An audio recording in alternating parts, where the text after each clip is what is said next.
اصحاب محمد حق کے ولی، اصحاب محمد حق کے ولی، ابو بکر عمر عثمان علی، یاران نبی میں سب سے جلی، ابو بکر عمر عثمان علی۔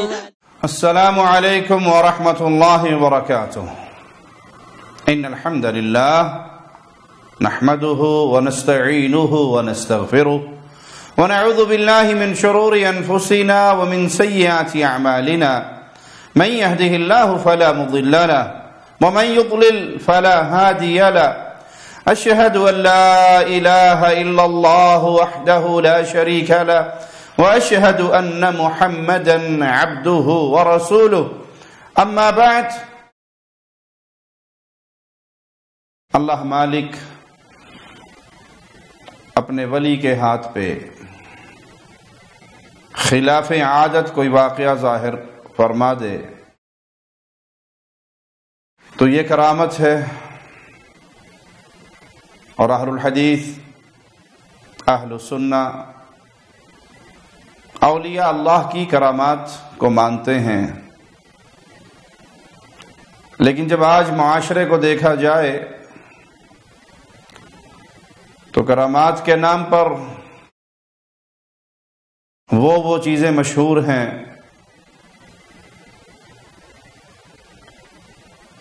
کہ اہل ایمان اس کا تصور بھی نہیں کر سکتے۔ جھوٹے من گھڑت قصے، کہانیاں اپنے پیروں، فقیروں، بابوں کے نام سے چندہ کھانے کے لیے، ان کی دکانداری بڑھانے کے لیے عوام الناس نے، علماء سو نے مشہور کر رکھی ہیں۔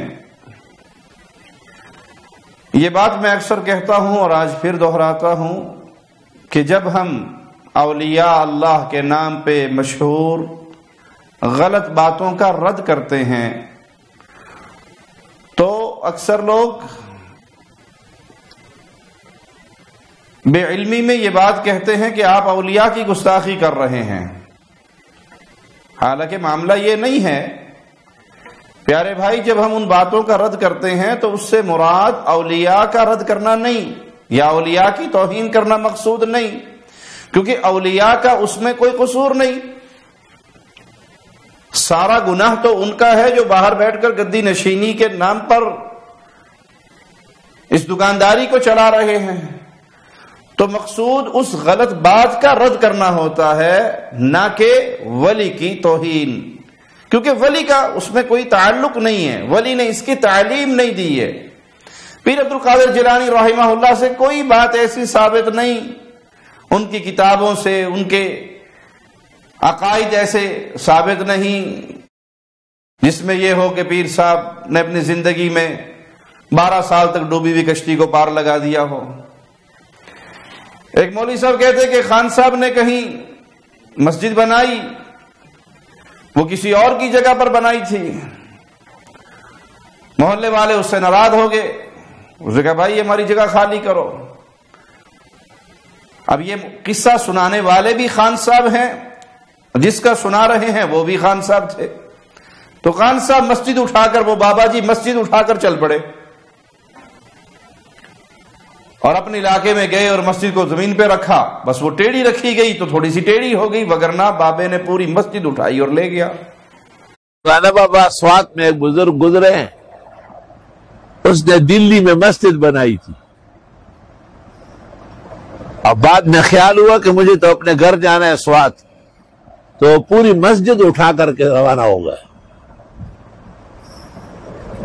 راستے میں کسی نے کہا دیوانہ بابا، مسجد تو خدا کا گھر ہے، رہنے تو لوگ نماز پڑھیں گے، وہی رکھ دیا اور ٹیڑھا رکھا ہے،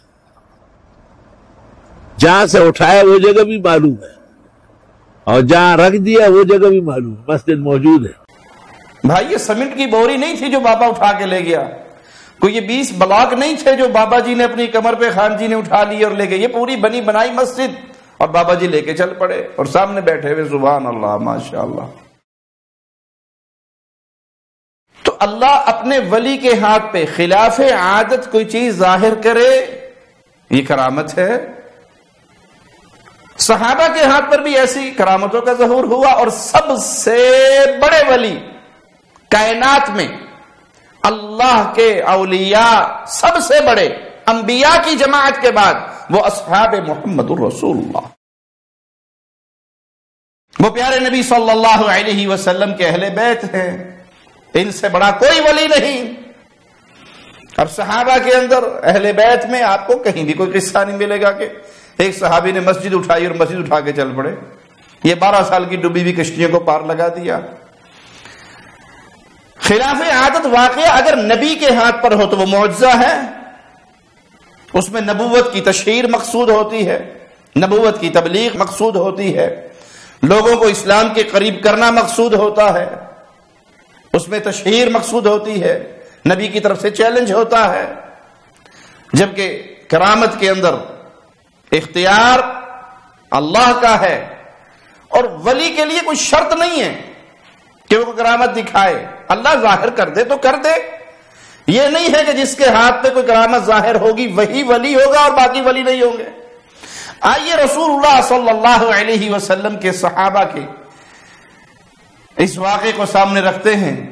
صحیح بخاری 3805 نمبر روایت ہے، سیدنا انس بیان کرتے ہیں، ان رجلین خرج من عند النبی صلی اللہ علیہ وسلم فی لیلۃ ظلمۃ واذا نور بین ایدیہما حتی تفرقا فتفرق النور معہما۔ نبی کریم صلی اللہ علیہ وسلم کی مجلس میں دو شخص ہیں، مجلس برخاست ہوتی ہے، یہ دونوں بھی اٹھ کر اپنی منزل کو چل پڑتے ہیں، اب اندھیری رات ہے، ان دونوں کے سامنے نور ظاہر ہوا، روشنی ظاہر ہوئی، اس روشنی کے اندر یہ صحابہ اپنا سفر جاری رکھتے ہیں۔ ایک مقام پر آ کر دونوں کی منزلوں کا راستہ الگ الگ ہوا، دونوں الگ ہو گئے تو دونوں کے سامنے نور ظاہر ہو گیا۔ یہ پیارے نبی صلی اللہ علیہ وسلم کے صحابہ کی کرامات ہے۔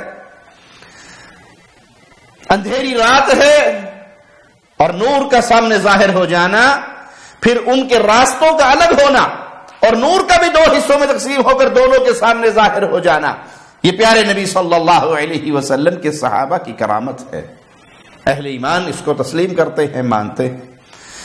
پیارے نبی صلی اللہ علیہ وسلم کے صحابی سیدنا ابو بکر صدیق رضی اللہ عنہ کا یہ واقعہ جو صحیح بخاری میں حدیث نمبر 3581 ہے، ذرا سنیے۔ عبد الرحمن بن ابو بکر سے روایت ہے کہ اصحاب صفہ فقراء لوگ ایک بار رسول اللہ صلی اللہ علیہ وسلم نے فرمایا، من كان عنده طعام اثنين فليذهب بثلاثة، جس کے گھر میں دو بندوں کا کھانا ہے وہ تیسرے کو ساتھ لے جائے۔ ومن كان عنده طعام أربعة فليذهب بخامس بسادس، اور جس کے گھر میں 4 کا کھانا ہے وہ 5ویں اور 6ٹھے کو ساتھ لے جائے۔ دو بندوں کا کھانا 3 کے لیے کافی ہے، 4 بندوں کا کھانا 5 اور 6 کے لیے کافی ہے، اللہ کی طرف سے اس میں برکت کا نزول ہوتا ہے۔ سیدنا ابو بکر صدیق رضی اللہ عنہ 3 اشخاص کو اپنے ساتھ لے گئے، رسول کریم صلی اللہ علیہ وسلم 10 کو ساتھ لے گئے۔ صدیق اکبر اپنے گھر تشریف لائے، عبد الرحمن سے کہا کہ یہ اللہ کی نبی صلی اللہ علیہ وسلم کے مہمان ہیں۔ عبد الرحمن بیان کرتے ہیں کہ گھر میں میری والدہ اور سیدنا ابو بکر صدیق یہ بھی موجود ہیں اور 3 مہمان بھی آگے ہیں۔ ابو بکر صدیق رضی اللہ عنہ وارضا رسول کریم صلی اللہ علیہ وسلم کے ساتھ کھانا کھاتے ہیں اور انہی کے پاس رک جاتے ہیں، عشاء کی نماز بھی ادا کرتے ہیں، اور پھر جب لوٹتے ہیں واپس تو دیکھا مہمانوں نے کھانا نہیں کھایا، تو آپ نے پوچھا تم نے کھانا نہیں کھایا؟ کہ ہم آپ کا انتظار کرتے رہے، آپ تشریف لائیں گے تو ہم آپ کے ساتھ کھانا کھائیں گے۔ ابو بکر صدیق رضی اللہ عنہ تشریف لائے اور کھانا رکھا گیا مہمانوں کے سامنے، مہمانوں نے کھانا کھانا شروع کیا۔ عبد الرحمن کہتے ہیں کہ یوں لگتا تھا گویا دسترخوان سے کھانا پھوٹ رہا ہے۔ ان مہمانوں نے بھی کھانا کھا لیا، گھر والوں نے بھی کھانا کھا لیا، اور کھانا ویسے کا ویسا باقی رہا، کوئی کمی نہیں آئی۔ وہ جو 2-3 آدمیوں کا کھانا تھا وہ سب کے لیے پورا ہو گیا اور سب نے وہ کھانا کھا لیا۔ یہ ابو بکر صدیق کے دسترخوان پہ کھانے کا بڑھ جانا، کھانے کا زیادہ افراد کے لیے کافی ہو جانا، یہ کیا ہے؟ کرامت ہے۔ خلاف عادت چیز اللہ اپنے ولی کے ہاتھ میں ظاہر کرتا ہے۔ ان کرامات کو اہل ایمان تسلیم کرتے ہیں، لیکن کرامات کے نام پہ جو دکانداریاں کھلی ہوئی ہیں، جو جھوٹے من گھڑت قصے کھولے ہوئے ہیں قبر پرستوں نے، وہ دکانداری ہے، وہ چرچا ہے، وہ شہرت ہے، وہ کمانے کا ڈھونگ ہے، وہ جھوٹے قصے ہیں، اس کا حقیقت کے ساتھ کوئی تعلق نہیں۔ صحیح بخاری حدیث نمبر 5018 ابو سعید بیان کرتے ہیں کہ سیدنا اسید ایک رات اپنے بارے میں قرات کر رہے، اچانک ان کا گھوڑا بدکنے لگ جاتا ہے۔ یہ قرآن پڑھ رہے، تلاوت کر رہے، گھوڑا اچھلنے لگ جاتا ہے، بدکنے لگ جاتا ہے۔ تو یہ قرآن حکیم کی تلاوت روک دیتے ہیں، گھوڑا پرسکون ہو جاتا ہے، اور جب پھر دوبارہ قرآن پڑھنا شروع کرتے ہیں گھوڑا پھر اچھلنے لگ جاتا ہے۔ یہ پھر قرآن پاک کی تلاوت روکتے ہیں، گھوڑا پرسکون ہو جاتا ہے۔ یہ اس گھوڑے کے پاس جاتے ہیں کیونکہ ان کا بیٹا وہاں پہ آرام کر رہا ہے، یہ ڈر جاتے ہیں کہ کہیں یہ بدکتا ہوا، اچھلتا ہوا میرے بچے کو نہ کچل دے۔ اور جب اس کے پاس جاتے ہیں، سبحان اللہ، منظر کیا دیکھتے ہیں؟ فرماتے ہیں میرے سر پر جیسے قمقمے ہوتے ہیں، چراغ ہوتے ہیں، اس طرح کی روشنی ہے جو آسمان کی طرح بلند ہو گئی۔ صبح کو میں رسول اللہ صلی اللہ علیہ وسلم کے پاس حاضر ہوا اور میں نے یہ رات کا سارا قصہ بیان کیا، تو آپ نے فرمایا اقرا ابن حذیر، پڑھتے رہتے، تم نے اپنی تلاوت کیوں روکی؟ تم اپنی قرات کو جاری رکھتے، اپنی پڑھائی کو جاری رکھتے۔ میں نے کہا اللہ کے نبی صلی اللہ علیہ وسلم، وہ گھوڑا بدکتا تھا، آپ نے پھر فرمایا کہ تم اپنی قرات کو جاری رکھتے، تم پڑھتے رہتے۔ میں نے کہا اللہ کے نبی صلی اللہ علیہ وسلم، میرا بیٹا پاس لیٹا ہوا تھا اور میں ڈر گیا کہ کہیں یہ گھوڑا بدکتا ہوا اس کو کچل نہ دے۔ تو پیارے نبی صلی اللہ علیہ وسلم نے فرمایا تلک الملائکہ، اے میرے پیارے ساتھی، تو قرآن پڑھ رہا تھا اور یہ اللہ کے فرشتے تھے جو تیری تلاوت کو سننے کے لیے زمین پہ آئے تھے۔ کانت تستمع لک، یہ تجھے سنتے تھے، تو قرآن پڑھ رہا تھا محبت کے ساتھ، پیار کے ساتھ، اور اس پیاری تلاوت کو سننے کے لیے آسمان کے ملائکہ زمین پہ اترے ہوئے تھے۔ وَلَوْ قَرَأْتَ لَأَصْبَحَتْ يَرَاهَا النَّاسُ، اگر تو اپنی قرات کو جاری رکھتا تو لوگ اپنی آنکھوں سے صبح کو ان ملائکہ کو دیکھ لیتے۔ مَا تَسْتَتِرُ مِنْهُمْ، لوگ صبح اٹھتے تو ان ملائکہ کا دیدار اپنی آنکھوں سے کرتے اور یہ ان سے اوجل نہ ہوتے۔ پیارے نبی صلی اللہ علیہ وسلم کے صحابی کے قرآن پڑھنے پر آسمان سے ملائکہ کا اترنا اور اس کو سننا، یہ پیارے نبی صلی اللہ علیہ وسلم کے صحابی کی کرامت ہے، یہ خلاف عادت چیز ہے۔ اور اہل ایمان، اہل توحید، اہل الحدیث، اہل السنہ صحابہ کی کرامات کو، اولیاء اللہ کی کرامات کو تسلیم کرتے ہیں۔ کرامات کے نام پر شرک نہ ہو، کرامات کے نام پہ کائنات میں تصرف کا دعویٰ نہ ہو۔ ایک پیر صاحب لکھتے ہیں کہ ایک بابا جی مسجد میں آئے، پہلی صف میں تھے، شہر کے بڑے لوگ آئے، اٹھا کر پیر جی کو دوسری صف میں کر دیا، دوسرے والوں نے تیسری میں کر دیا، کرتے کرتے کرتے جب نماز کھڑی ہوئی تو ان کو جوتیوں میں بھی جگہ نہ ملی، وہاں سے بھی لوگوں نے باہر نکال دیا۔ اب یہ غضبناک ہو گئے، بابا جی غضبناک ہوئے۔ سارے نمازی مسجد میں تھے اور حالت سجدہ میں تھے۔ پیر جی نے جلال میں آ کر کہا، مسجد نمازی تو سجدہ کر رہے ہیں، تو سجدہ کیوں نہیں کرتی؟ پیر جی کا اتنا کہنا تھا، ساری کی ساری مسجد ان نمازیوں پہ گری، سارے فوت ہو گئے۔ انا للہ و انا الیہ راجعون۔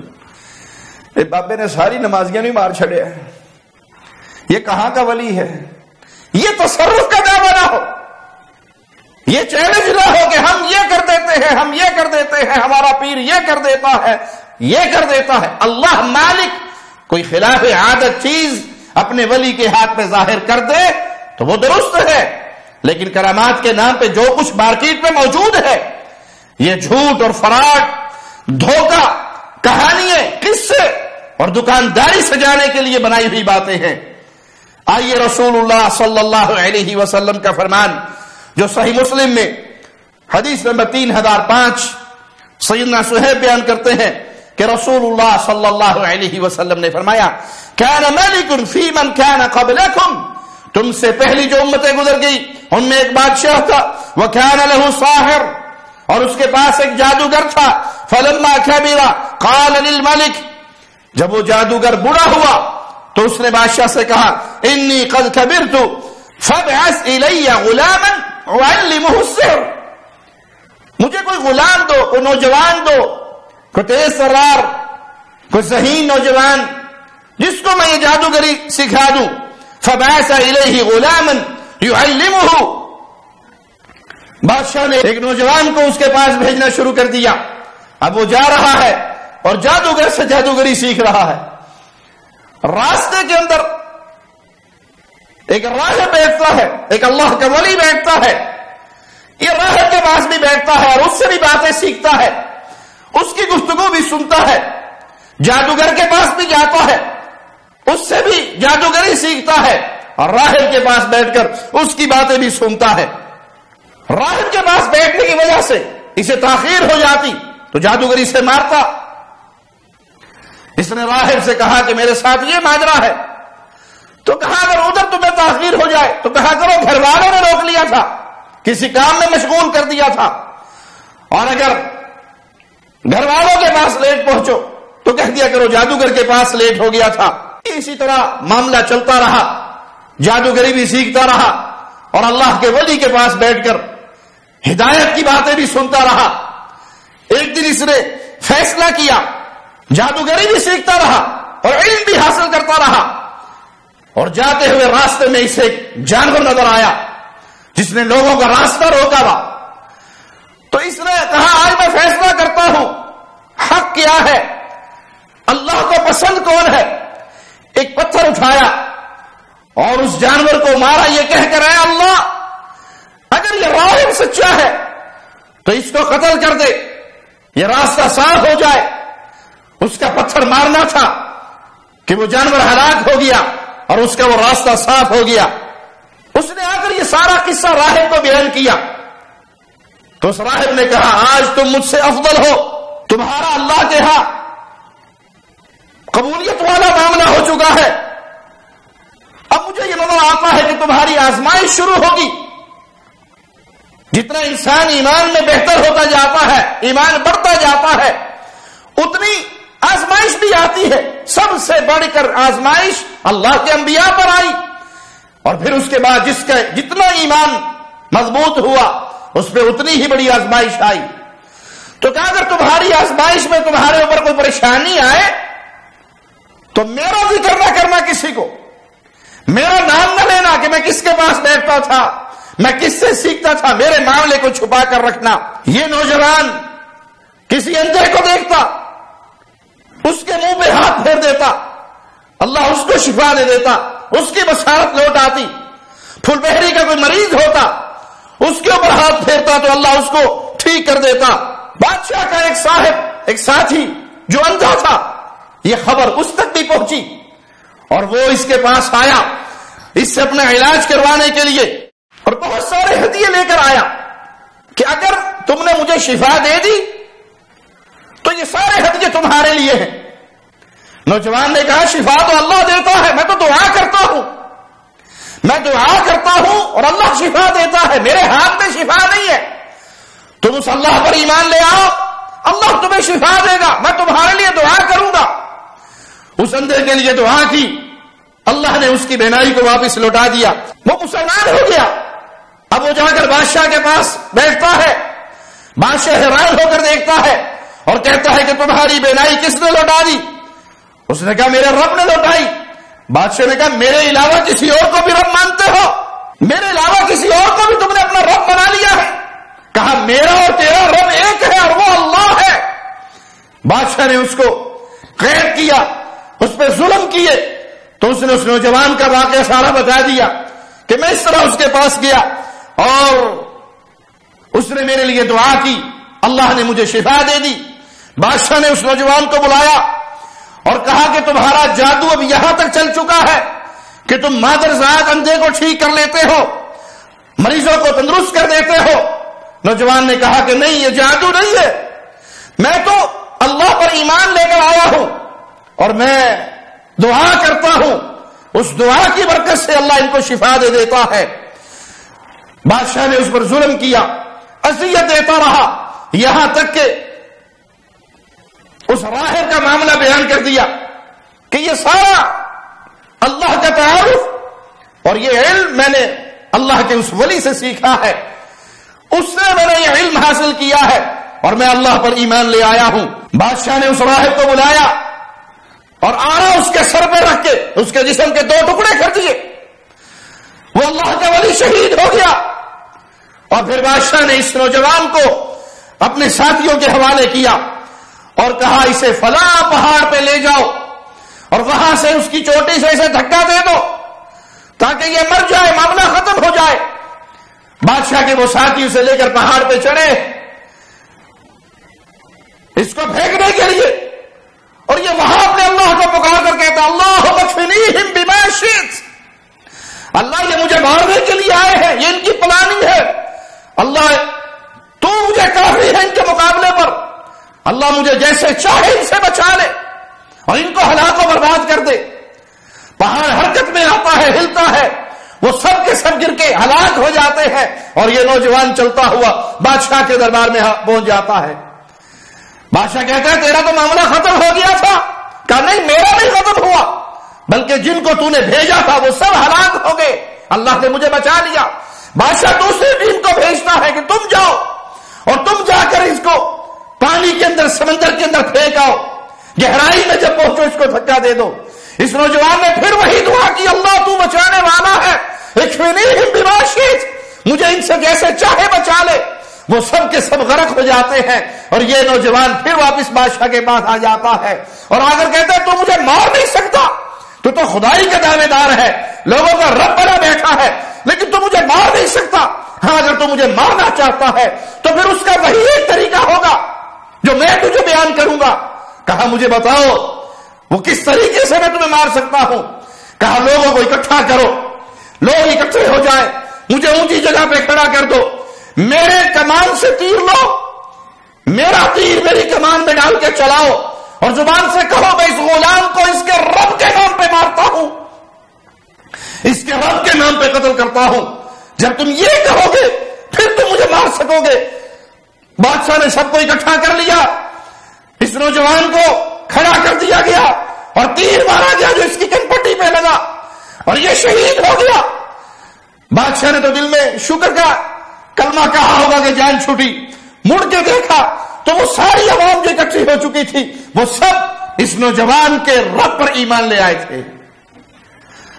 یہ نئی مصیبت میں پھنس گیا، اس نے حکم دیا خندقیں کھدواؤ اور خندقیں کھود کر ان کے اندر آگ بھر دو اور جو اس نوجوان کے رب پر ایمان لانے سے منکر ہو جائے ان کو چھوڑ دو، اور جو ایمان میں پکے رہے ان کو ان خندقوں میں ڈال کے جلا دو۔